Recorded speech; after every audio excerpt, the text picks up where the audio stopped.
მოგესალმებით. ეთერშია სოციალისტური პლატფორმის დრო TV4-ზე სოლიდარობის სტუდია. და დღეს 25 ოქტომბერია, საქართველოს გასაბჭოების დღე და ამ თემაზე სასაუბროთ ჩვენი სტუმრები არიან ჟურნალისტი და ტელეწამყვანი ბატონი ვალერი კვარაცხელია და პარტია სოლიდარობა მშვიდობის გენერალური მდივანი ბატონი თემურ ფიფია. დიდი მადლობა ბატონებო მოგზანებისთვის და პირველ რიგში მინდა მცირე შესავალის თქვა გავაკეთო, რატომ ხდება ხოლმე საჭირო თითქმის ყოველ წელს ამ დღეზე საუბარი. და ალბათ იმიტომ არის, რომ საქართველოს ისტორია იმდენად გაყალბებულია, რომ ჩვენ არ ვიცით რა იყო მენშევიკური საქართველო. თითქოს გვეუბნებია, რომ ეს იყო რაღაც დამოუკიდებელი საქართველოს რაღაც 64, სადაც 3 წლის განმავლობაში ყველაფერი კარგად იყო, არაფერი პრობლემა არ იყო და ეს სისხლიანი ბოლშევიკები შემოვიდნენ, ეს დემოკრატიულად არჩეული მთავრობა გადააგდეს და ამაზე არც სკოლაში ასწავლიან. მე მგონია უკვე არც უნივერსიტეტებში ასწავლიან, იმიტომ რომ მე ძალიან ბევრი მეგობარი მყავს, რომელიც ისტორიას სწავლობენ საქართველოს ისტორიას და შემდეგ გაკვირვებულები პოულობენ ხოლმე ისეთ ქრონიკებს, რომელზეც დღესაც ჩვენ ვისაუბრებთ, თურმე რა იყო ის რეალობა, რა რეალობაში ცხოვრობდა საქართველოს მოსახლეობა იმ 3 წელიწადში. და რა თქმა უნდა, პირველ რიგში ჩვენ უნდა გავითავისოთ ის, რომ თუ ამას ყველაფერს არ შევხედეთ კლასობრივი კუთხიდან, ანუ ვისთვის იყო კარგი და ვისთვის იყო და თუ შევხედეთ თანამედროვე გადმოსახედიდან, როგორც გეოპოლიტიკური გადმოსახედიდან, შეიძლება ჩვენ ვერ ვნახოთ ამაში რეალურად სიმართლე ან მორალი. ხო, იმიტომ რომ მართლაც მაშინდელი ელიტები დაეყრდნენ დასავლურ იმპერიალიზმს, რომ ისინი დაიცავდნენ მათ ძალაუფლებას, მაგრამ საბოლოოდ გამოვიდა ისე, რომ დასავლური ელიტები, დასავლური იმპერიალიზმი იცავდა ადგილობრივი ელიტების ძალაუფლებას საკუთარი ხალხისგან. და ამიტომ ერთადერთი სწორი შესახედავი ამ საკითხებზე არის ზუსტად კლასობრივი ჭრილი. და მინდა რომ ტრადიციულად დავიწყო სტალინის ციტატით, რომელიც ზუსტად არის დაწერილი 1918 წლის ივნისში. და ასე არის დასტავრებული ამიერკავკასია. ამიერკავკასიის მდგომარეობა სულ უფრო სახიფათო ხდება. სეიმის მიერ ამიერკავკასიის დამოუკიდებლობის გამოცხადებამ, რასაც ხელფეხი უნდა გაეხსნა თბილისის მთავრობისთვის, ნამდვილად საერთაშორისო მტაცებელთა ხაფანგში გააბა იგი. რით დაამთავრებდა ეგრეთ წოდებული საზავო მოლაპარაკება ბათუმში. ამას უახლოესი მომავალი დაგვანახებს. ერთი რამ უეჭველია. თბილისის მენშევიკებისა და მათი მთავრობის დამოუკიდებლობა რუსეთის რევოლუციისგან.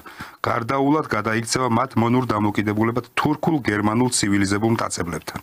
ეს იქნება ხელისუფლების სათავეში მოქცეული თბილისელი მენშევიკების კავშირი თურქ-გერმანელ იმპერიალისტებთან. რუსეთის რევოლუციის წინააღმდეგ. რო გავაგზავნოთ ძალიან საინტერესო თამბოს. ტყუილად კი არ არის, რომ მენშევიკებში ყველაზე სინდისიანებმა ჟორდანიამ, წერეთელმა და გეგეჭკორმაც კი ხელი დაიბანეს და ეს ბინძური სამუშაო ყველაზე მოურიდებელ მენშევიკებს მიადნენ. ანუ ყველაზე სინდისიანები იყვნენ ჟორდანია, წერეთელი და გეგეჭკორი. ჩვენ შესაძლებლობა არ გვაქვს დოკუმენტალურად შევამოწმოთ ეს ცნობები, მაგრამ ერთი უეჭველია, თუ თურქი მხსნელები მართლაც დაიძრნენ ბაქოსკენ, ისინი მოსახლეობის ფართო ფენებს და უწინარეს ყოვლისა მუსულმანი მუშების და გლეხების ძრავ წინააღმდეგობას წააწყდებიან. რა თქმა უნდა, ამასთან საბჭოთა ხელისუფლება მთელი ძალღონით დაიცავს ამიერკავკასიის მშრომელი მასების უცილობელ უფლებებს დამპყრობლურ ხელყოფთა წინააღმდეგ.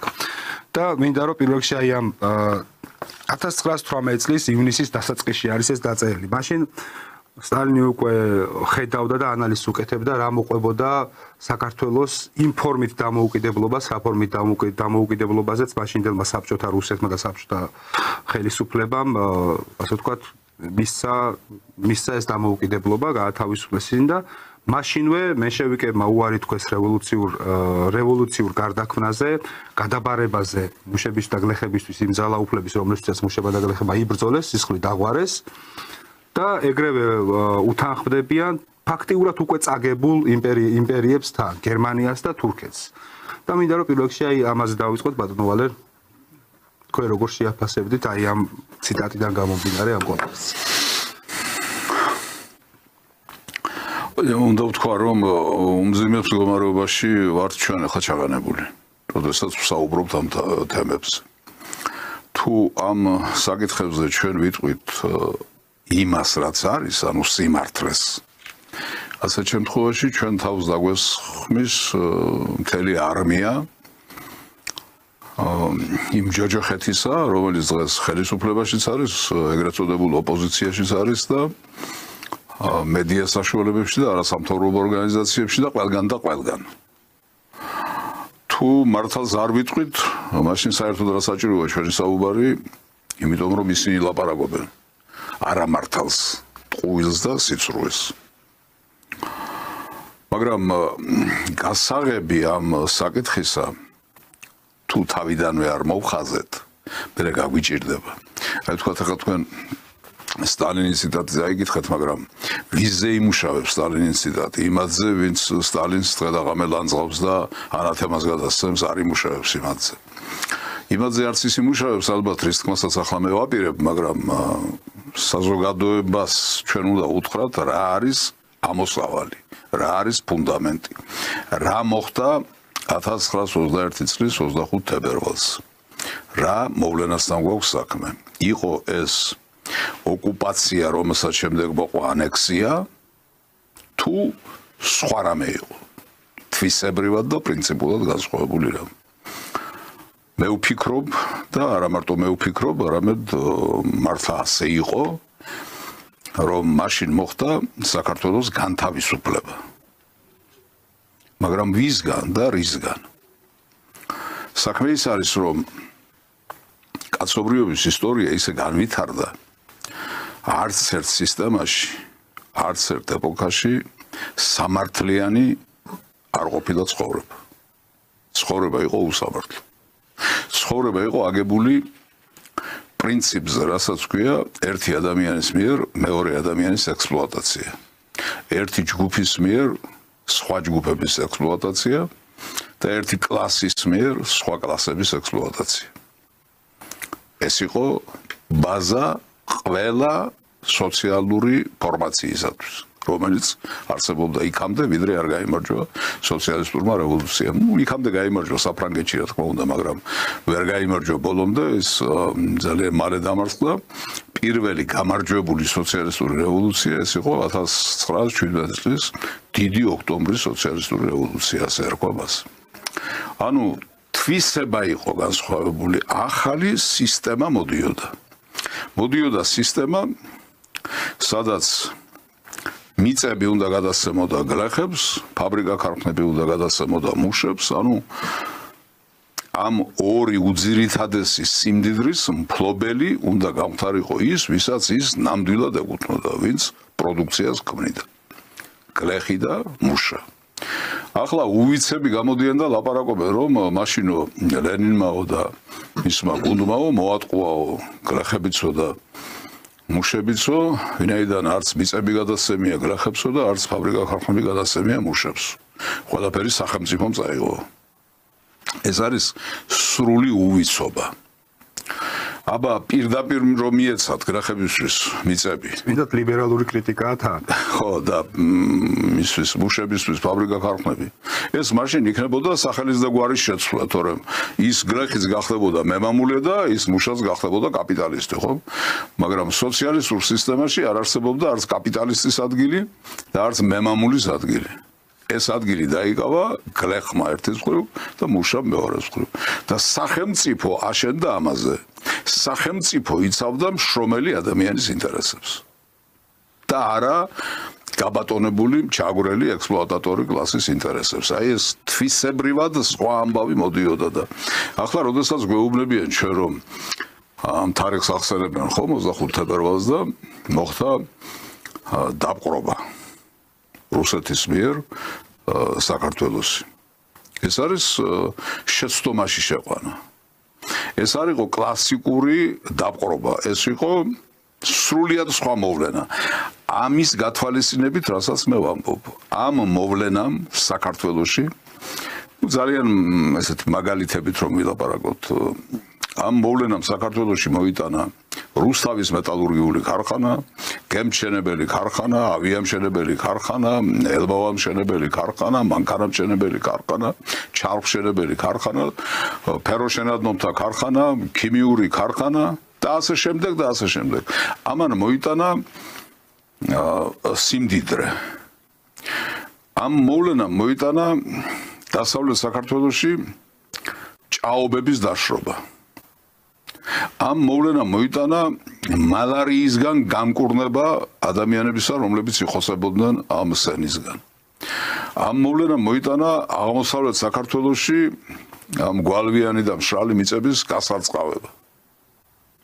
ამან მოიტანა უნივერსიტეტი, ამან მოიტანა მეცნიერებათა აკადემია, ამან მოიტანა ინსტიტუტები, ამან მოიტანა სახალხო ჯანდაცვა, ამან მოიტანა სახალხო განათლება, უფასო და აბსოლუტურად ხელმისაწვდომი ყველა იმ ადამიანისთვის, ახალგაზრდისთვის, რომელიც ამას იმსახურებდა მისი ნიჭიერებით და მისი გულმოდგინე სწავლით. აი ეს მოიტანა ყველაფერი. და როდესაც ჩვენ ეს ყველაფერი შევაბრუნეთ, ანუ იმ დროინდელი მენშევიკების დროშა ვაფრიალეთ ზვიად გამსახურდიას და მისი გუნდის ხელით. ამას მოყვა თავი დავანებოთ, ახლა ვიღაცას გამსახურდია უყვარს, ვიღაცას ყოსტავა პიროვნებებს თავი დავანებოთ. ვილაპარაკოთ მოვლენაზე. ეგრეთ წოდებული ეროვნულ გამათავისუფლებელი მოძრაობა. მოვიდა ეროვნულ გამათავისუფლებელი მოძრაობა, რომელიც ემსახურა იმ პროექტებს, რომელიც დაწერილი იყო საზღვარგარეთ, ცერეუს ლაბორატორიებში, რომელიც მიმართული იყო საბჭოთა კავშირისა და სოციალისტური სისტემის დასანგრევად, აი იმას ემსახურა იმ მენშევიკების დროშის პრიალი და მოიტანა რა ხელმეორედ აღარ ჩამოვთვლი, მაგრამ რაც ჩამოვთვალე იმ ფაბრიკების, იმ ქარხნების, იმ უზარმაზარი სამრეწველო გიგანტების სრული განადგურება, ლიკვიდაცია, დაშლა და ჯართად გაყიდვა საზღვარგარეთის ქვეყნებში და თითოეულა ადამიანის გამდიდრება. მაგრამ იმ მუშების, რომლებიც იქ იყვნენ დასაქმებული, სრული განადგურება. აი დღეს იტყვიან კიდეც ამას არგუმენტად მოაქვთ. რა მუშათა კლასი არ არსებობს მუშათა კლასი. მოსპე და როგორ იარსებებს? მუშა მოსპე, შრომელი ადამიანი მოსპე გაანადგურე, ხო? და სამაგიეროდ შექმენი არასამთავრობო ორგანიზაციები. მოსამსახურეები. სამაგიეროდ შექმენი ბიზნესმენები. რომლებიც კი ბატონო დღევანდელ ვითარებაში ეკონომიკას ქმნიან, მაგრამ ქმნიან როგორ? არასწორი დასაქმებით, არასწორი ექსპლუატაციით. გახსოვთ რა ამბავი იყო აქ, როდესაც დასაქმებულის დაცვის შესახებ კანონზე ალაპარაკდნენ პარლამენტში. არგუმენტი, რომ ამ კანონის მიღება არ შეიძლება, იყო ის, რომ ინვესტორი არ შემოვა, თუ დასაქმებულის უფლებები ბოლომდე იქნება დაცული. ანუ ინვესტორი შემოდის იმიტომ, რომ მას უფლება უნდა ჰქონდეს ექსპლუატაციის გაწევისა, მას უფლება ჰქონდეს მისი ნაშრომის მითვისებისა, მას უფლება ჰქონდეს ამ ადამიანის ჩაგვრისა, სოციალური ჩაგვრისა. არა მხოლოდ ადამიანის. გესმით? ესე იგი ჩვენ როდესაც გვეუბნებიან რომ დაგვიპყრო რუსეთმა კი არ დაგვიპყრო, აი ეს ყველაფერი მოიტანა და რუსეთი კი არ იყო, ეს უკვე იყო ახალი სისტემა. ახალი სისტემა და ახალი კავშირი, რომელიც ყალიბდებოდა და რომელმაც მართალია სულ რაღაც 70 წელი იარსება, მაგრამ სასწაულები შექმნა. სოციალური კუთხით, ეკონომიკური კუთხით, მეცნიერებისა და ხელოვნების აღზევების კუთხით, ეს ყველაფერი ხომ ჩვენს თვალწინ ხდებოდა და ახლა მას შემდეგ დაბადებულებმაც უნდა იცოდნენ, თქო, რა იყო მე-20 საუკუნეში ქართული მეცნიერება, რა დონეზე იყო, რას ნიშნავდა საქართველოში მეცნიერებათა აკადემია, რას ნიშნავდა უამრავი სამეცნიერო კვლევითი ინსტიტუტი, რომელიც აქ იყო მუშაობდა, ფუნქციონირებდა და ახლა თითქმის განადგურებულია ბოლომდე. აი ეს ყველაფერი თუ არ შეადარე ერთმანეთთან, ისე ლაპარაკი ამ თარიღზე უბრალოდ სწორი არ არის, იცით, აი შედარებები არ არის სწორი, იმიტომ რომ მათ ძალიან დიდი ვერაგობა ჩაიდინეს და ყველაფერ ამას, რაზე ჩვენ ახლა ვლაპარაკობთ, ადამიანის დაცვის მექანიზმებს. აი ამას დაუპირისპირეს ეროვნული დამოუკიდებლობა, რომელიც მართლაც არ მქონდა 100%-იანი მოცულობით, ხო? არც ახლა ჩვენი ეროვნული მართვის ბერკეტები დელეგირებული იყო საკავშირო მართვის სისტემებში, ხო? ნაწილი მქონდა, ჩვენ დროშა მქონდა, ჰიმნი მქონდა, გერბი მქონდა, რესპუბლიკა მქონდა და ვიყავით მოკავშირე რესპუბლიკა, მაგრამ ნაწილი ჩვენი უფლებებისა დელეგირებული იყო საბჭოთა. ძალიან საინტერესო, საგარეო პოლიტიკის წარმოება მქონდა. ეხლა არ გვაქვს საგარეო პოლიტიკის წარმოება დელეგირებული. ხო, ახლა აი ნახეთ, სწორედ იქით მიმყავს საუბარი, რომ როდესაც ეს ძალიან ისეთი მაცდური თემაა, თავისუფლება, დამოუკიდებლობა, შენ თუ დამოუკიდებლობას დაკარგავ, ამის შემდეგ რაც არ უნდა სიკეთე მოვიდეს, იმ სიკეთეს ფასი არა აქვს გეუბნებიან, იმიტომ რომ უმთავრესი გაქვს დაკარგული. მაგრამ რეალურად ჩვენ არაფერი დაკარგული არ გქონდა. არ გქონდა დაკარგული. კი დელეგირება ხდებოდა, მაგრამ ეს არ ნიშნავდა იმას, რომ საბჭოთა კავშირში ეროვნული იყო დაჩაგრული. ძალიან ბევრი თემაა და არ ვიცი რომელს გავყვეთ, თქვა აი ენის საკითხი. ენის საკითხი, ენის სიწმინდე, ენის დაცვა, ენის მოვლა პატრონობა. ეს საბჭოთა ეპოქაში რომ იყო დაცული იმას ქვია დაცვა და მე ვიცი ეს, იმიტომ რომ ჩემი პროფესიიდან გამომდინარე მე მქონდა შეხება ამასთან, ხო? და ახლა ენა დაცულია? აი 78 წლის ამბობს რომ ამბობენ აბსოლუტურად არასწორი ინტერპრეტაციით, რომ ენას გვართმევდნენ, ენის სახელმწიფო სტატუსს გვართმევდნენ და ასე შემდეგ. ტყუილი ეს აბსოლუტური სიცრუეა, მაგრამ დავანებოთ ამას და უბრალოდ შედარება გავაკეთოთ. საბჭოთა პერიოდში როგორ იყო დაცული ქართული ენა და დღეს როგორ არის დაცული ქართული ენა. ამ პოპულარიზაცია როგორ ხდებოდა კულტურის. დღეს დაცული კი არ არის, გარყვნილია ქართული ენა. ყური დაუგდეთ ტელეარხებს, ყური დაუგდეთ ისე მოლაპარაკე ხალხს დაუგდეთ ყური. თუ გნებავთ სუფრასთან დაუგდეთ ყური, ადამიანები რა ენით საუბრობენ და რა კულტურაა შემორჩენილი ქართული ენისა. ნახეთ პრესა, ნახეთ წიგნები და ამის შემდეგ მივხვდებით, ესე იგი რასთან გვაქვს საქმე, ესე იგი ის რაც უმაღლეს დონეზე იყო დაცული, ის რასაც საბჭოთა კავშირმა ქართული ენა, რომელსაც გვირგვინი დაადგა თავზე, დღეს არის განადგურებული და დაბინძურებული და გაჭუჭყიანებული. ამიტომ აი შედარებები რომ იცით რა არის დამოუკიდებლობა საგვართვეს დამოუკიდებლობის რაღაც ელემენტები თუ დავკარგეთ სამაგიეროდ მივიღეთ ისეთი რამ, რაც კაცობრიობის ისტორიაში არავის არ ქონია. სოციალური დაცულობის ისეთი მექანიზმები თითოეული ადამიანისა, რომლის მსგავსი დედამიწის ზურზე არ ყოფილა. ახლა შენ ეს ყველაფერი წამართვი. მეუბნები რომ თავისუფლება დაგიბრუნე, მაგრამ სინამდვილეში თავისუფლებაც არ დაგიბრუნებია. ეს ხომ წამართვი, თავისუფლება არ დაგიბრუნებია.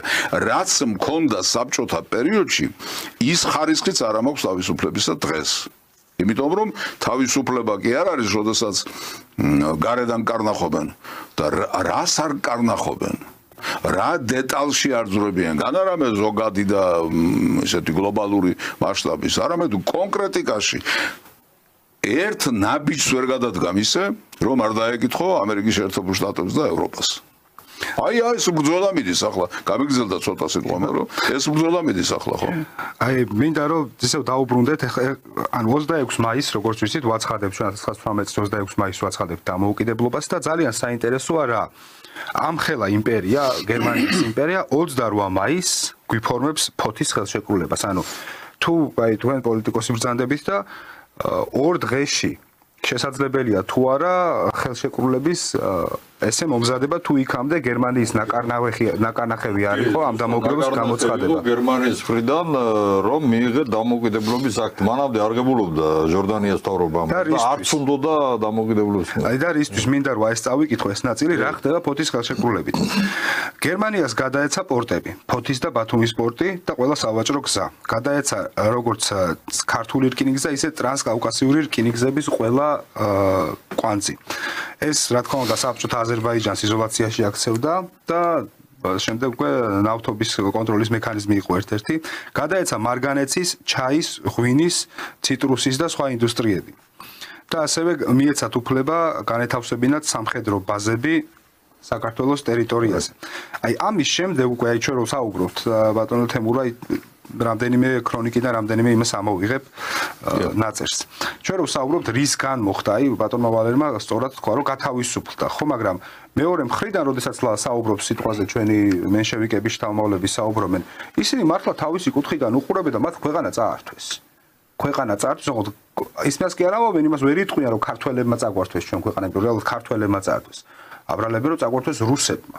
ხო ამ შემთხვევაში. და აი წავიკითხავ ახლა მაგალითისთვის. 1918 წელი ეს არის მხოლოდ 3 თვის არასრული ქრონიკებია, ახლა მე რაც აქ ჩამოწერილი მაქვს და არის რამდენიმე გვერდია. 25 მაისს რა ხდება? რომელი წელია? 1918 წლის 25 მაისი. გამოცხადებამდე ერთი დღით ადრე. ბორჯომში რევოლუციური მოძრაობის გაძლიერების გამო გაგზავნეს ტყვიამფრქვევებით შეიარაღებული გვარდიელთა რაზმი. ეს ქართველებმა, საქართველოს მთავრობა. კი. 3 ივნისი. ტყიბულში რევოლუციური მოძრაობის გაძლიერების გამო მენშევიკებმა მოსახლეობის რეპრესირების მიზნით გაგზავნეს ქუთაისის მფრინავი რაზმი. 9 ივნისი. მანგლისში და მის შემოგარენში დაიწყო გლეხთა შეიარაღებული გამოსვლები მენშევიკური მთავრობის წინააღმდეგ. 10 ივნისი. ზუგდიდის რევოლუციური მოძრაობის ჩასახსრად მენშევიკებმა გაგზავნეს მფრინავი რაზმი. 11 ივნისი. ბორჩალოს რევოლუციური მოძრაობის ჩასახსრად მენშევიკებმა გაგზავნეს გერმანული ჯარი ტყვიამფრქვევებით და არტილერიით. ეს არის პირველი 11 ივნისს, ანუ ორ კვირაში უკვე პირველად გამოიყენეს გერმანული ჯარი აჯანყების და რევოლუციური მოძრაობის ჩასახშობად. შეიარაღებული ადგილობრივი მოსახლეობის დაწიოკება და განიარაღება 1918 წლის ნოემბრის ბოლომდე გრძელდებოდა. ანუ 11 ივნისიდან ნოემბრის ბოლომდე აწიოკებდა გერმანული ჯარი საქართველოში გლეხებს და მუშებს. ანუ ეს იყო დამოუკიდებლობა, რასაც ესენი ამბობენ ახლა. და ის რაც ბოლშევიკებმა გააკეთეს, თან ქართველმა ბოლშევიკებმა, იმიტომ რომ უამრავი ადამიანი იყო ქართველი რევოლუციურ მოძრაობაში, ის იყო თურმე ოკუპაცია და მინდა რომ აი ამაზე გავაკეთოთ პირველ რიგში კომენტარი და შემდეგ უკვე ეს ქრონიკებსაც გავაგრძელებთ ნელ-ნელა. ახლა შევხედოთ ამას, ესე იგი მაშინ საქართველოს ვალი არ ქონდა. გერმანიისა და მთელი ეკონომიკა წაართვეს, მთელი სიმდიდრეები წაართვეს. უკრაინას ვალი აქვს და ისე ართმევს ტრამპი. უკრაინას 500 მილიარდის ესე იგი ქონებას და სიმდიდრეებს თხოვს. და იქ ვალი არ ქონდა ჩვენ და ისე წაგვართვეს.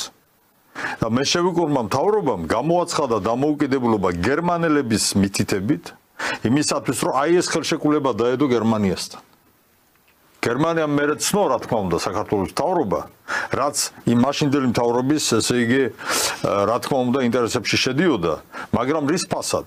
აი ამის ფასად, რომ გერმანული ჯარები შემოვიდნენ, გერმანულმა ჯარებმა დაამყარეს წესრიგი, ის წესრიგი, რომელიც გერმანულ მხარეს აწყობდა და წაიღეს მაშინდელი რაც კი რამე ესე იგი კარგი იყო ეკონომიკაში და მუშაობდა, მისი კონტროლი გადავიდა გერმანელების ხელში. ჩვენ ერთადერთი რაც მივიღეთ იყო მხოლოდ მენშევიკური მთავრობის უსაფრთხოება. ანუ თუ ეს არ არის კომპრადორული მთავრობა, სხვას რას უნდა დავარქვათ. და კიდევ ერთი აი მაჯანყებებზე შეიძლება ვიღაცამ თქვას, რომ ეს ბოლშევიკებმა მოაწყვეს ქვემოდან ეს აჯანყებები ინსპირირებული იყო მთელი საქართველოს და აქ ნაწილია რა თქმა უნდა იმის 1% არა რაც იყო სინამდვილეში. ილო რაც აღნიშნა კიდევაც ილო და მაგრამ საქმე იმაშია რომ მენშევიკური მთავრობა რომელიც მოვიდა ხელისუფლებაში თანაც ისე არჩევნები გზით დაუშვათ იქ არჩევნებშიც ისე არ ყოფილა ასე სრულმასშტაბიანი არჩევნები არ ყოფილა მთელ მოსახლეობას არ მეუღია მაშინ არჩევნებში მოაძლევობა დღევანდელი გადმოსახედიდან რო ვთქვათ კი მაშინ პროგრესული იყო იმ მომენტისთვის მაგრამ მოსახლეობას თუ ავიღებთ არა მთლიან მოსახლეობას არ აურჩევია მაშინდელი მთავრობა ეს ერთი მეორე მენშევიკური მთავრობა არც აპირებდა იმ პრობლემების მოგვარებას, რა პრობლემები ძიდგა მაშინ საქართველოს მოსახლეობის წინაშე. პრობლემები რომ ეს არის ეკონომიკური კრიზისი, რომ რაც რესურსები არის დაუშვათ, მიწის რესურსები იქნება ეს თუ წარმოების საწარმო სიმძლავრეები, ქარხნები, ფაბრიკები თითქოს უნდა გადასცემოდა და მოხმარებოდა მუშებს და გლეხებს, მაგრამ ამას არ აპირებდა მენშევიკები და არც გაუკეთებია ეს მენშევიკებს 1921 წლის 25 თებერვლის ჩათვლით, როცა ესე იგი თბილისის თავზე წითელი დროშა აფრიალდა, არ ყოფილა ეს. ეს იყო მთავარი მიზეზი მენშევიკური მთავრობის კრახისა. იმიტომ რომ საქართველოს მოსახლეობის ინტერესებში მენშევიკური მთავრობის პოლიტიკა არ შედიოდა. მისი საწინააღმდეგო პოლიტიკა იყო მთელი 3 წლის მანძილზე. აი მინდა რომ ზუსტად ამაზე გავაკეთო ახლა აქცენტი რომ კონტექსტაც ხო ქონდა მნიშვნელობა ახლა დღეს ცოტა სხვანაირი კონტექსტია მაშინ ქართველი მუშა და გლეხი ხედავს რომ იბრძოლა რაღაცა ქვეყნისთვის ეს ქვეყანა ვითომ აქვს მაგრამ რეალურად მთავრობა მოვიდა რომელიც მის ინტერესებს არ ატარებს არ და მან დაღვარა სისხლი ოფლი ყველაფერი და ამავდროულად თან უყურებს ჩრდილოეთ კავკასიის თვალს დაღესტნის საბჭოთა რესპუბლიკას ბაქოს საბჭოთა რესპუბლიკას რუსეთის საბჭოთა რესპუბლიკას უყურებს და ხედავს რომ მოატყუეს ანუ და აქედან იწყება ეს მთლიანი აჯანყებები და მინდა რომ პატარაზე გავაგრძელებ, ანუ ჯერ კიდევ აი ჩვენ გავჩერდით 11 ივნისი. 15-16 ივნისი, აი მთელი საქართველოს რომ მოიცავს მაგისთვის მინდა რომ ეს წარმოვადგინო. დუშეთის მფრინავმა რაზმა განაიარაღა და დააწიოყა ბაზალეთის და მისაქციელის გლეხობა. სოფელ წიგნის გლეხობამ თავდაცვის მიზნით მთებზე სანგრები გათხარა და მაზრის მშრომელებს და გლეხებს მოუწოდეს აჯანყებისკენ. სოფელ წილკანთან 17 ივნისი 15-16-ში გამაგრდნენ 17 ივნისს სოფელ წილკანთან ბრძოლები გაიმართა ბრძოლებში გლეხობამ დახოცა იარაღის ასაყრად გაგზავნილი მფრინავი რაზმი და 100-ზე მეტი ჯარისკაცი 21 ივნისი მოსკოვის მიტინგზე ლენინი ღიად ამხელს კავკასიის მენშევიკებს თურქეთის იმპერიალიზმთან კავშირის შეკვრაში მინდა რომ გავაგზავნოთ რეალურად საქართველოს მოსახლეობის მაშინდელი პერსპექტივიდან დავინახოთ, რომელმაც იომა იბრძოლა, გამოიარა პირველი მსოფლიო ომი, იბრძოლა რევოლუციისთვის, გადააგდო რუსეთის სხვა ხალხებთან ერთად მეფის ხელისუფლება და უცებ აი ეს ავანტურისტები, რომელიც მხოლოდ რიტორიკის დონეზე იყვნენ სოციალისტები და იბრალებდნენ, რომ იყვნენ სოციალისტები და იყვნენ მეგობრები, სიტყვაზე ლენინის თუ სტალინის ერთ პარტიაში იყვნენ ბოლო-ბოლო, ხო? უცებ ეს ადამიანები ჟარგოზე ვთქვათ თავზე აჯდებიან. ამ ადამიანებმა მოიტანეს ორი სიცრუე. ორი არსებითი ხასიათის სიცრუე. ერთი რომ ისინი იყვნენ სოციალისტები, რაც იყო წმინდა წყლის სიცრუე და მეორე ის რომ ისინი იყვნენ დამოუკიდებლობისთვის მებრძოლი ხალხი. ესეც იყო წმინდა წყლის სიცრუე. არავითარი დამოუკიდებლობა მათ არ მოქონდათ. ისინი იყვნენ ისეთივე აგენტურა დასავლეთისა როგორ აგენტურასაც ჩვენ ხვდებით მას შემდეგ აი ამდენი ხნის განმავლობაში და ახლაც ვებრძვით მაგ აგენტურას. ეგ აგენტურა დღესაც ცდილობს დაანგრიოს საქართველოს. ეგ აგენტურა დღესაც ცდილობს საქართველოსა და რუსეთს შორის მდგომარეობა მიიყვანოს ომამდე და ჩავთოს მეორე ფრონტში როგორც თვითონ უწოდებენ ხომ უკრაინის პარალელურად. აი იგივე აგენტურა იყო ის ვინც მაშინ მოვიდა ხელისუფლებაში. განსხვავება მათ შორის არანაირი არ არის. სხვათა შორის არც ზნეობრივი მაჩვენებლებით და პარამეტრებით არ არის არანაირი განსხვავება. აი დავაკვირდეთ რა გააკეთეს მათ, მაშინ როდესაც მოუწიათ აქედან გაქცევა. მათ გაძარცვეს სამი ინსტიტუტი. სადაც იყო მთელი ეროვნული სიმდიდრე თავმოყრილი. ეს იყო ბანკი, ხაზინა, ეს იყო ეკლესია, მონასტრები და ეს იყო მუზეუმები. ყველაფერი გაძარცვეს. ჩაალაგეს ოქრო, ვერცხლი, ბრილიანტი, რაც იყო სიმდიდრე და ეროვნული განძი. აქ მარტო ოქროს და ბრილიანტის ფასით კი არ უნდა გამოსაზღვროთ ის რაც წარმოადგენდა. ის იყო ეროვნული სულის გამოხატულება. წარმოგიდგენიათ ეკლესიებში რაც იყო ხატები და ჯვარები კაცო რას ლაპარაკობ. იმას რომ აწონი თქვა და ამდენი ღირს ოქრო, ამითი ხომ ვერ დააფასებ. ოქრო შეიძლება უხეშად ვამბობ 1000 ლარი ღირდეს, მაგრამ თვითონ ის ხატი, ის ჯვარი, ის ნივთი იყოს შეუფასებელი. იმიტომ რომ ის არის თამარის ნაქონი, ის არის აღმაშენებლის ნაქონი, ის არის ისტორიის სულით არის გაჟღენთილი და აი ეს ყველაფერი ჩაყარეს 258 შეკრეს. 258 და გაიტაცეს საქართველოსთან თან აი დამცველი რომ იყო ექვთიმე თაყაიშვილი. ექვთიმე თაყაიშვილი ცალკე მისდევდა ის სხვა გემმა წაიღო, ის სხვა გემით მისდევდა, იქ ვინ აფათურებდა მაშინ ხელს და რაღაცა კაცმა არ იცის, მაგრამ სადღაც საფრანგეთში შეიტანეს ეს ბანკში, მარსელის ბანკში და განაცხადეს, რომ ეს არის საქართველოს ემიგრაციაში მყოფი მთავრობის საკუთრება. ის კი არ თქვენს, რომ ეს არის საქართველოს ეროვნული განძი, რომელიც ჩვენ გადარჩენის მიზნით წამოვიღეთო. არამედ ეს არის ჩვენი საკუთრებაო და იმ საკუთრებით იცხოვრეს იქ ათეული წლების განმავლობაში. რაღაცები შეიძლება აბა სხვა რა ქონდათ საარსებო საშუალება ეს იყო და რაც გადარჩა კი ექვთიმე თაყაიშვილმა ბევრი იწვალა ბევრი იშრომა ბევრი იღვაწა იმისთვის რომ გადაერჩინა რაღაც ნაწილი მაგრამ იმ ნაწილის გადარჩენა ვერ მოხერხდებოდა რომ არა საბჭოთა ხელისუფლება და რომ არა სტალინმა გადაწყვიტა გადარჩენილი ნაწილის საქართველოში დაბრუნება სტალინმა გადააწყვეტინა საფრანგეთის პრეზიდენტს დე გოლს რომ ეს ასე მომხდარიყო იმიტომ რომ ეს ყველაფერი კონფისკაციას ექვემდებარებოდა და ჩამორთმეული იყო აღარავით არის ბატონ პატრონი არც ის მენშევიკები გაქცეული და არც მithumetes საქართველოს უკვე აღარ იყო იმისი იმიტომ რომ იქ შენახვის საკომისიო ამბები იყო იქ რაღაცები იყო გადათვალეს გადმოთვალეს ეს ყველაფერი და მოხდა კონფისკაცია მაგრამ სტალინმა გადააწყვეტინა დე გოლს რომ ეს განძი დაბრუნებული იყო რაც იყო გადარჩენილი და რაც იყო გადარჩენილი ეს იყო 39.5 რომელიც საქართველოში დაბრუნდა ანუ ძალიან ცოტა ნაწილი ძალიან დიდი ნაწილი განიევდა ესე იგი ამ ადამიანებმა ამ მენშევიკებმა ამ გათახსირებულმა ხალხმა ნოე ჟორდანიას მეთაურობით ყველა ითვალისწინებს ყველას ხვდება თავისი წილი ამ სალანძღავის სიტყვიდან რომელიც მე ახლა წამოვდგე ამათ ისარგებლეს იმ შემთხვევით რომ შემოვიდნენ ბოლშევიკები ამათ მოუწიათ გაქცევამ და გაატანეს ხელს ასე ვთქვათ ეს სიმდიდრე აი ეს ადამიანები იყვნენ ესენი და ახლა ჩვენ ამათ თუ შეფასება არ მივეცით ჩვენ ეს ისტორია მთლიანობაში არ დავინახეთ და ისე ვიძახეთ რომ აი დაგვიპყრეს იცით რა არის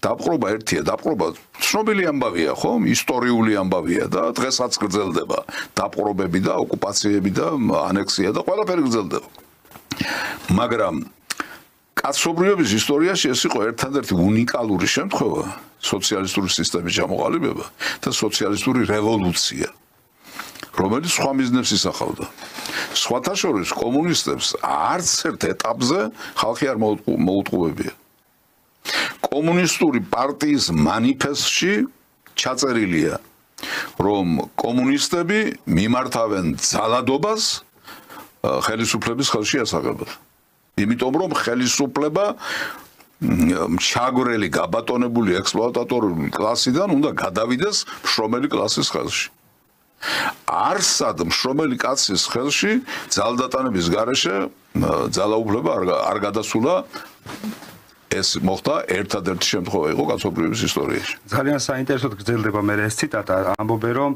კომუნისტებმა ამაღათ უნდა თქვა და არ უნდა დაუმალოთ ვინა ვართო და აი ჩვენთან რო ეძახიან ხოლმე ბოლშევიკებს ანუ ისეთი ბოლშევიკი რა ვთქვი რომ მალავს. რომ ამბობს რომ არა. ანუ მაშინ რატო ეძახიან ჩვენთან ამ ყველას ნეობოლშევიკებს და კომუნისტებს? აი მინდა რომ გავაგრძელოთ. ორი მომენტია მანდა. ერთი არის უვიცობა და მეორე არის დაქირავებულობა. უვიცი ეძახის, ვინც არ იცის ის ამბობს იმას, რაც ჩაზახეს, იმას ამოგძახებს და დაქირავებული რა თქმა უნდა, ვინც უნდა ლანძღოს ყველაფერი კომუნისტური და სოციალისტური. ახლა აი დააკვირდით რა ხდება ბატონო ილია, ნახეთ ჩვენთან მოქმედებს ეგრეთ წოდებული თავისუფლების ქარტია. ბატონო, სამარცხვინო მოვლენა. აბსოლუტურად სამარცხვინო მოვლენა, რომელიც სააკაშვილის დროს არის შემოღებული, მაგრამ რომელსაც არ აუქმებს ეს ხელისუფლება. იმიტომ რომ ჯერ ერთი მე მგონი კარგად ვერ ერკვევიან რასთან გვაქვს საქმე და მეორე ძალიან გვანან იმ წინამორბედებს ბევრ რაღაცაში. მათ და სამწუხაროდ. რა არის თავისუფლების ქარტია? თავისუფლების ქარტიით გათანაბრებულია კომუნისტური სიმბოლიკა და ფაშისტური სიმბოლიკა. გათანაბრებულია და ორივე არის აკრძალული. სანამ ცოცხალი ვეტერანები ყავს თან.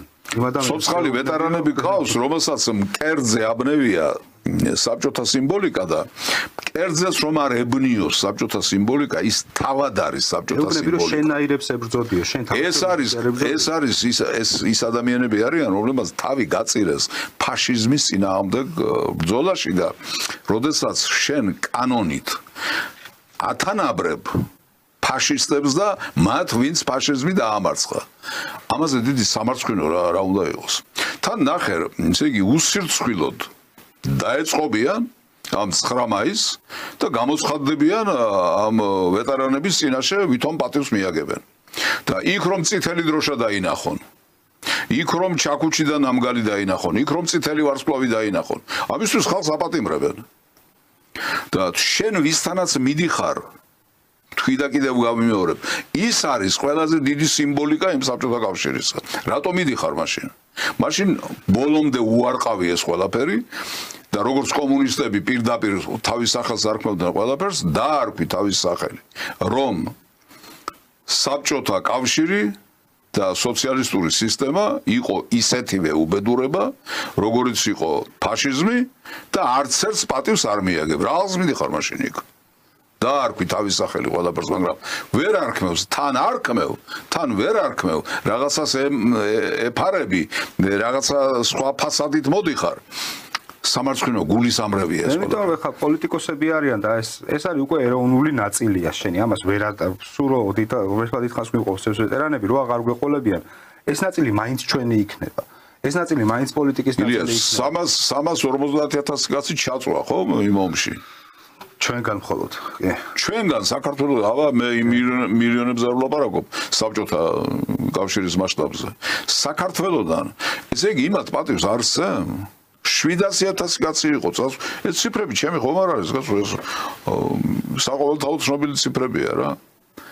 პატარა რესპუბლიკიდან 700,000 კაცი მონაწილეობდა ფაშიზმის დამარცხების უდიდეს საქმეში. და ქართველი კაცი ედგა სათავეში ხო? იმ კაც დევნი, იმ კაც წეული. ახლა როგორ დაგიჯერო მე შენ ბოლომდე ებრძვი, თქვა სააკაშვილს. როგორ დაგიჯერო? როდესაც სააკაშვილის ებრძოდა სტალინს და შენც ებრძვი სტალინს. როდესაც სტალინის ძეგლი პირქვედ დამხობილი აგდია წლების განმავლობაში, სადღაც გორში და ამის მოვლის თავი არა გაქვს. და იმის თავი არა გაქვს, რომ ის თუნდაც მუზეუმის ეზოში მაინც იდგეს, როგორც ძეგლი სოფლიოში ყველაზე დიდი პიროვნებისა და ყველაზე გამოჩენილი მხედართმთავრისა და ყველაზე გამოჩენილი სახელმწიფო მოღვაწის, ქართველი კაცის. რა უფრო სევდიანი იქნება, მოვლის თავი და სურვილი რო არ ქონდეთ თუ უბრალოდ გამბედაობა არ ყოფილდეთ ამის გასაკეთებლად. მე მაინც მგონია რომ უვიცობა არის ყველაფრის სათავე და შემდეგ რა თქმა უნდა გამბედაობა, იმიტომ რომ ის გაგლანძღავს ამის გამო, ის ჩამოგაგდებს, ის დაგამხობს ამის გამო. იცით რა არის? აი ამერიკელების და ევროპელების ისე არ ეშინიათ ამათ. როგორც იმ ძალების, რომელიც სტალინს ებრძვის, რომელიც სოციალისტურ სისტემაზე, იმათი უფრო ეშინიათ. თორემ აი ხომ ხედავთ ახლა ჩვენ რომ ქართული ოცნება, მართველი პარტია დღევანდელი ძალიან ვაჟკაცურად იქცევა ამ ნაწილში. დაუპირისპირდნენ ამერიკასაც, ევროპასაც და ეუბნებიან რომ არა, სუვერენიტეტი უნდა აღდგეს. ჩვენ არ მოგცემ თქვენ უფლებას საშინაო საქმეებში ჩაერევოს. ხო ფაქტია რა, მაგრამ აბა ამ ნაწილში გაბედონ რამე. ან არ უნდათ ან ეშინიათ, ან არიციან. მეოთხე არ არსებობს. არსებობს კიდევ ერთი მიზეზი, რომელიც ბევრად უფრო მე მგონი სერიოზულია. ამათ არ უნდა ამ სოციალურ-ეკონომიკური სისტემის შეცვლა, რომელიც დღეს დამყარებულია საქართველოში. ეს არის ანტიხალხური სოციალურ-ეკონომიკური სისტემა, რომელიც მორგებულია მხოლოდ ბიზნესის ინტერესებიდან გამომდინარე. არის ეს სისტემა შექმნილი ბიზნესმენების მიერ და ბანკირების მიერ. რო გაიხსენოს მოსახლეობამ და სიმართლე ითქვას იმ წყობაზე, რა წყობაც იყო მაშინ. რა თქმა უნდა, ეს დაასუსტებს კერძო ინტერესებს საქართველოში. და ის იძულებული გახდება ანგარიში გაუწიოს იმ ისტორიას. უკვე გახდა იძულებული ანგარიში გაუწიოს საბჭოთა ისტორიას, თუნდაც იმიტომ, რომ ისინი მიდიან და მელიტონ კანთარიას ბიუსტთან ყვავილები მიაქვთ. და ამ დროს ერთდროულად აკრძალული არის თვითონ მელიტონ კანთარია როგორც ასეთი. რა თქმა უნდა, ისიც სიმბოლოა. ისიც კომუნისტური სიმბოლოა და კომუნისტური იდეოლოგია, იმიტომ რომ იმან აიტანა დროშა, სადაც წითელი დროშა აიტანა რაიხსტაგზე, სადაც გამოსახულია კომუნისტური სიმბოლიკა, ნამგალი და ურო გადაჯვარედინებული და ვარსკვლავი. მაგრამ არ მივიდოდნენ რომ ეს არ იყოს აი ეს ისტორიული მეხსიერება რომ საბჭოთა პერიოდთან დაკავშირებული რომ არ იყოს როგორც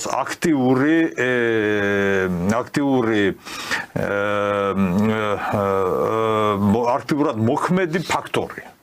დიახ. რა თქმა უნდა არ მივიდოდნენ, იქ ყვავილებს არ მიიტანდნენ. ერთი პერიოდი ასეც იყო 90-იან წლებში. არ მიდიოდნენ, არ აღნიშნავდნენ. გეტყვიან, თქვათ, აი თუნდაც იგივე რუსეთში, რომელიც იყო ბირთვი და შემკვრელი საბჭოთა კავშირისა, ხო? იგივე რუსეთში დღეს კაპიტალისტური სისტემა გვაქვს. კაპიტალისტურმა სისტემამ გაიმარჯვა ცივ ომში ამერიკამ კი არ გაიმარჯვა საბჭოთა კავშირზე კი ესეც მოხდა მაგრამ მარტო ეს კი არ იყო მთავარი არამედ კაპიტალისტურმა სისტემამ გაიმარჯვა სოციალისტურ სისტემაზე ეს არის აქ უმთავრესი და რა კი ეს ფაქტი მოხდა ახლა ესენი გეუბნებიან რომ მას არ ქონდა ის პოტენციალი მას არ ქონდა ის შესაძლებლობა რომ განვითარებული იყო იმიტომ რომ ის არასწორი სისტემაა ახლა გამოცხადებულია რომ ყველაფრის პანაცეა არის საბაზრო ეკონომიკა და კაპიტალისტური სისტემა და როდესაც ადამიანი ხედავს რომ ეს სისტემას დაინგრა ეს სახელმწიფოს დაინგრა და შენ ეუბნები რომ არა ის უკეთესი იყო ის ჯობდაო აი აქ დიდ წინააღმდეგობაში შევდივართ ის თუ ჯობდა რატომ დაინგრა მაგრამ აქ რა ხდება იცით ის იმიტომ კი არ დაინგრა რომ ცუდი იყო სუსტი იყო განვითარების პოტენციალი არ გააჩნდა არამედ დაინგრა ღალატით